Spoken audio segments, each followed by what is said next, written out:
in coherent and connected ways. So for us, supporting the well-grounded problem solving that Kuno says is already largely present in the Dutch terrain, alongside addressing task propensity.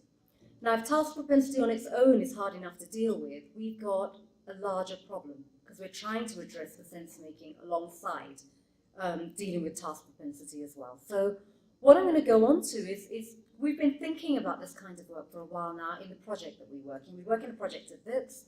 It's a primary maths research and development project. And part of the mandate for this project was to say that we design interventions which are based on the research, which we think we can make fly on the ground, adapt them if we need to, and then to study the outcomes from those interventions. And the interventions we design should be capable of going to scale. So they shouldn't be small, esoteric little interventions which maybe someone like Peter and Alvain with their skill and their expertise can teach, but actually they won't fly on the ground. So we are looking at interventions that can actually work at scale. So I'm going to talk a little bit about, oh, it's got stuck. There we go. I'm going to talk a little bit about a couple of the interventions where we have tried to put in place those two imperatives, building the well-grounded sense-making that we want to produce coherent work, and then alongside that, working to ensure that task propensity, the working with tasks one at a time and highly separately, is overcome. So we've got three little projects that I'll show you some data from. One is called Structuring Number Starters Project, which Samantha Morrison, who's in the audience there, leads. And it's a project working with the 10 schools that we are partnered with, and it's focused on the foundation grades, and it's about building number sense in the early grades. Multiplicative Reasoning, which is a project led by Mike Askew, working across the grades now, but the work I'm going to show you is an intervention that went into the intermediate phase grades. Again, working with the 10 schools that we're involved in, where we worked with the teachers in those schools to include multiplicative reasoning in those grades. And then a larger project with both of the numeracy chairs in South Africa, Melanie Graven and I are involved in, which is a national project which is focused on foundation phase and building diagnostic assessments, working on number sense again. And I'm going to show you some of the ways in which we've tried to address the task propensity issues in that work. So, the Structuring Number Starters project. The goals of the project are focus on number structure with tasks that attend to number relationships rather than just to improving calculations. Now, already there we see some of the orientations to saying we want to work not just to bang, bang, bang through single calculations at a time, but a focus on relationships as one of the number relationships is one of the underpinning ideas of working with number structure. So the model that we're working with and why we're working with it that way, well, the primary maths curriculum in South Africa stipulates that 20 minutes in each lesson should be devoted to mental mathematics and consolidation of concepts. What we saw on the ground, and we spent quite a lot of time on baseline work in classrooms, was a predominance of what I've talked about earlier, kind of choral counting activities. So children, let's count from 1 to 100. Keeps everyone busy for a little while, and then if the teacher's feeling a little bit lazy, now let's count from 100 to 1. Keeps everyone busy for a little while longer. But it doesn't go much further than that. So we had that section of the lesson in a prescriptive, as I've said, a prescriptive curriculum coverage. We had that opening to use that time because there was some leeway there to do some work. So what we went in was with some designs of tasks that we talked to teachers with, and the model that we're working with is termly workshops with teachers on the use of those tasks, and then going in and observing lessons where we work sometimes with those tasks, teachers sometimes work with those tasks, and we talk a little bit about how those tasks went and what we might be doing going forward. And allied with that work, we had some quite small termly pre- and post-diagnostic assessments focused on the number work in the early grades. So the kind of thing that we're doing is when we mark those assessments and we bring them back, they're quick little assessments for the children to do.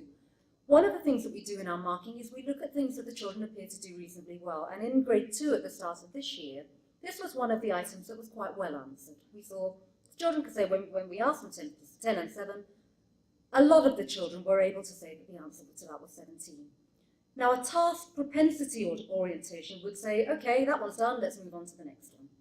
And what we went back and did was say, well, let's not move on to the next one, let's talk a little bit about this thing that children can do. So we linger there a little while, and we spoke to teachers about possibly going on from that correct answer with a little task that looked like this. Okay, and you can see a little arrangement there, which is linked to the answer that the children know with a representation based on strips and on a semi-structured number line. And our question to the teachers is, well, are you happy that those two representations actually match the number sentence that your children can do? And the teachers usually say yes, they can see that it matches.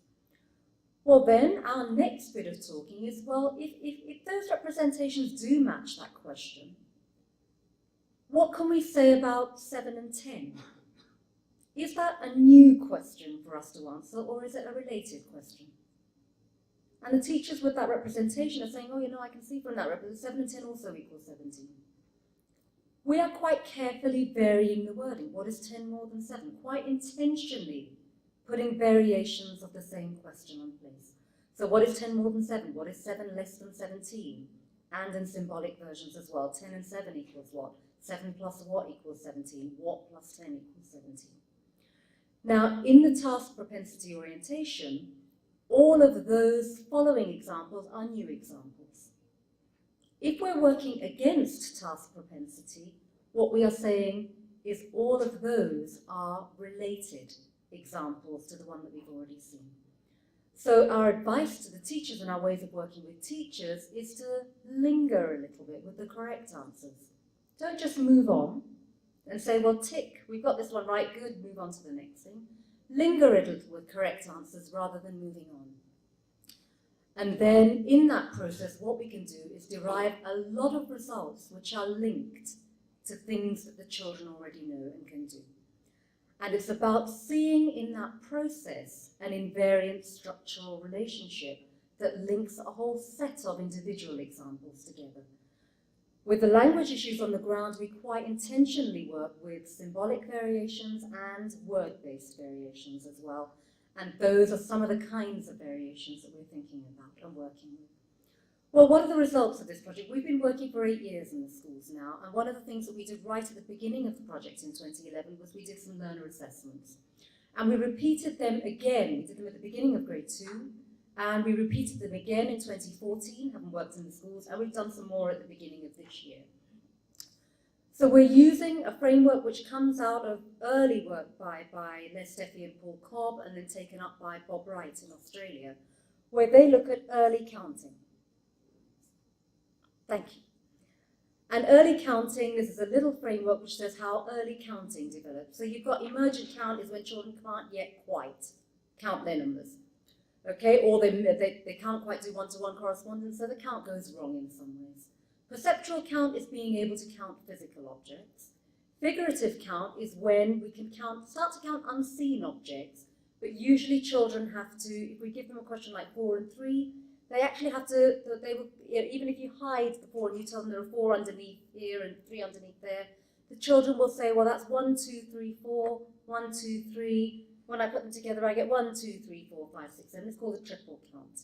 Okay, and it's a long-winded process, but it does produce the result. And children have learned to associate fingers with numbers. So there's some generalization of number going on already in knowing that fingers can represent the concrete quantities that you can't see. It's at stage 3, which in Bob Wright's work he calls an initial number sequence. That is where counting on comes in. Okay, and counting on is 4 and 3 is when you can say 4 in my head, 5, 6, 7. Now that's an important marker, that move, because it's in being able to count on that initial reifications of number come into place. Number is no longer only a concrete counting process. It starts to become a reified object as well. So that stage 3 is an important marker. At stages 4 and 5, we start to get work with number relationships and properties going on. Commutativity, associativity, working with tens and units and all those kinds of relations. So there's a battery of assessments in Bob Wright's work, which are done in an interview format with little children. And we videotape these interviews and look at our children. And we did this in 2011. In the 10 schools that we were in, we asked teachers to give us 6 children in each class at that time across the attainment range. And what we saw in that, and it was a large sample because we wanted to get a good idea of the ground when we went in, and what we saw was that in those upper stages, i.e. stage 3 and above, less than a quarter of our learner sample were at those upper stages. So that's counting on and above. Less than a quarter of the sample across the attainment range are actually getting there. Now, we've been working in those schools and working with this idea of connected number relationships. And we went back in 2014. And when we went back in 2014, the ground had shifted to this pattern. So we then, by 2014, again at the start of grade 2, with now 6 children in each school, again drawn from across the attainment range, we had more than half of the sample now are at stage 3 and above. They're into that reification zone. But you can see there that most of them are just at the beginnings of the reification zone. Now, we've done some data collection again early this year. We're analysing that data at the moment, and I'm busy saying my prayers that things look better than they did then.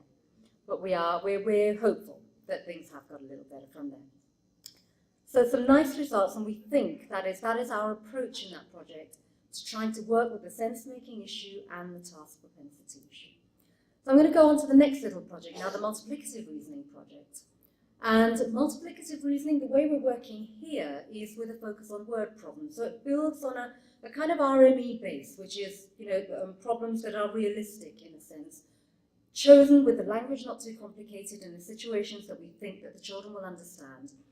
And there's attention in this project across the middle grades, grades 4 to 7, attention to solving multiplication and division problems through attention, again, to structure and relations, as well as to models of multiplication and to calculation strategies.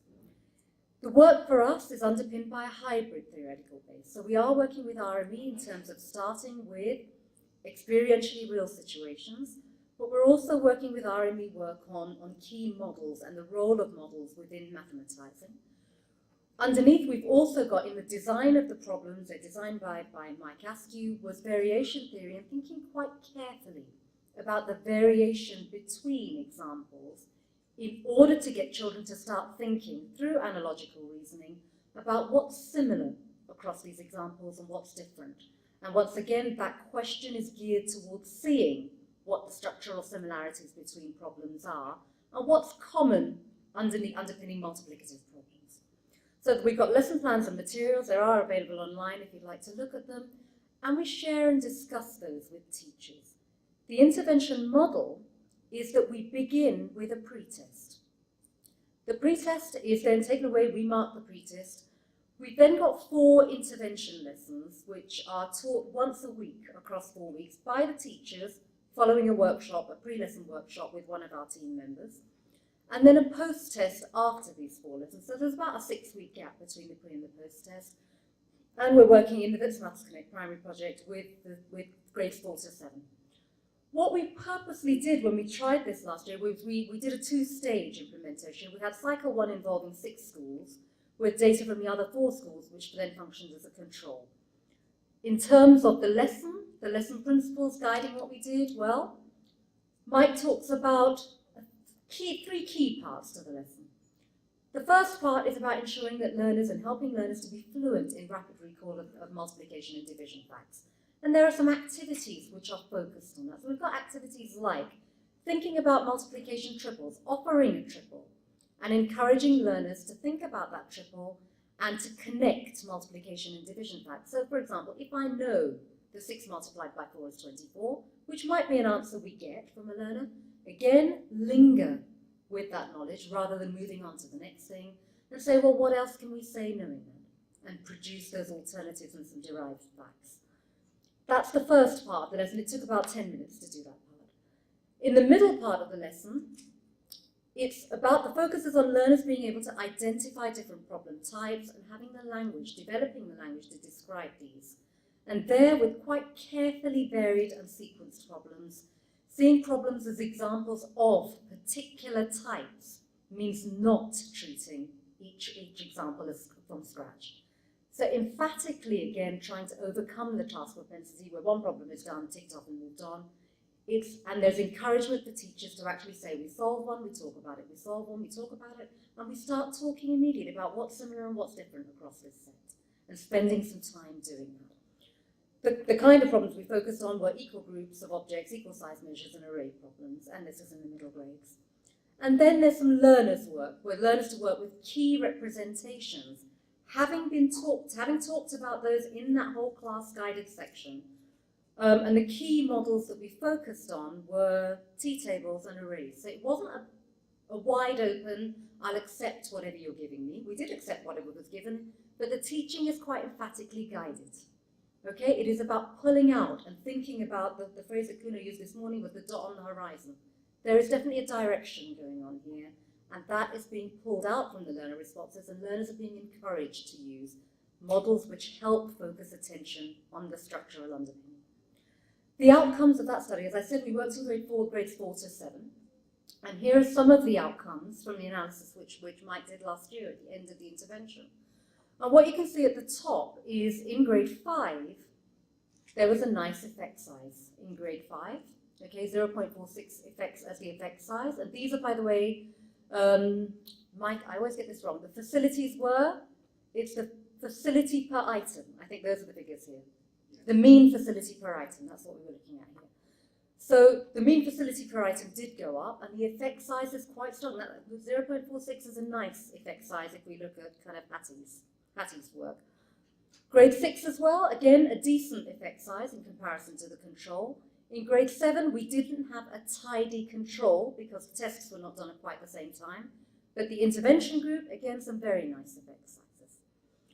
You'll notice that grade 4 isn't in here, and I said we did the intervention in grades 4 to grade 7. In grade 4, we didn't get good gains. Okay, there was very little gain between the pre and the post test. And what that means for us is it would appear that the tasks that we tried out were too hard. So in our rethinking about the intervention for next year, it looks like we're going to have to make the tasks a little easier before we go back into schools. What was the work like underpinning that? Well, here are some grade 7 examples of work. This is the same learner between the pre-test and the post-test. And as we've said, this is with 4 intervention lessons in the middle, where the teachers worked with us before each lesson. There was a workshop thinking about how we were going to teach and how they were going to work with the examples. And you can see the kind of move between, in the ways of working between the pre and the post-test there. So you've got a much longer-winded working, although the initial model is correct. The child does know that they have to work with 6 multiplied by 8 for this particular question.